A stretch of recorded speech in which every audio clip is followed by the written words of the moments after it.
Hi guys, happy Wednesday. For today's video, I was just going to go over a couple of basic things with you guys as far as chainsaw sharpening and things like that. Sharpening your chain, you can do it on or off. I'm going to show you guys how to hand sharpen with the chain still on. Mainly because, quite honestly, I'm still mastering how to actually use the electric sharpener on my chainsaw. I've always done everything by hand. So that's what I'm used to, so I kind of stay with what I'm used to. If you look down here, I have a carving bar on my chainsaw. This is Still's carving bar.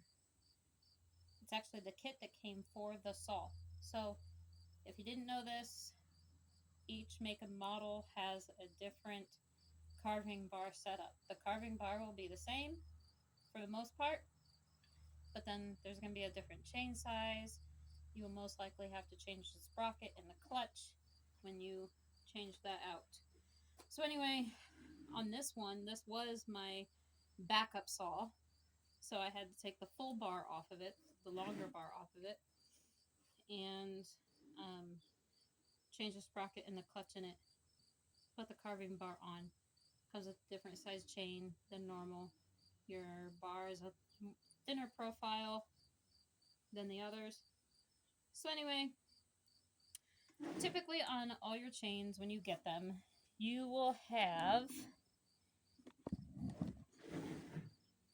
notches that cut one way, notches that cut the other. Every other one. So what you do, every chain will have a little line almost engraved on the top of them. And it'll be in line with the cut angle of the saw. That's your guide for sharpening. So you need to make sure you have the right diameter of file. Usually these come in packs of 3 at your local dealer. You can pick them up like off-brand ones at your local hardware and stuff like that. I usually stick with my brand. So this is a pack of 3 that comes with Still. You want to make sure you have the right diameter for the right size of tooth.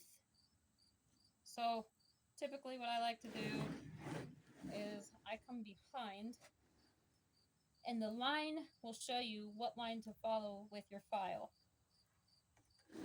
So I want to follow this upward motion. I'm going to show you without my other arm in the way first. I don't typically do that. I like to use 2 hands when I file, but that way you guys can actually see like the grade and the angle that I do it. So we'll go to this one. I think you guys can see a little bit better on that one. We're going to go to this one. And you want to make sure you're in the right angle. And then as you want to slant down just a little bit, and as you go up, I just turn my file just a little bit, and then you pull it out. And you do that a couple times. Usually if I'm just resharpening real quick, I'll do about 4 passes.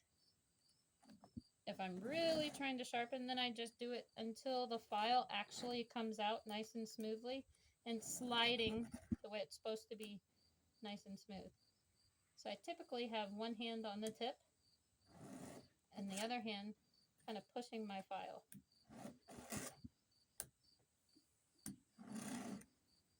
And you'll know if you're doing it right or wrong, because if you're doing it wrong, it's not going to cut your wood very well. You won't notice much of a change. If you have a super loose chain or it's really like loose, you can lock it.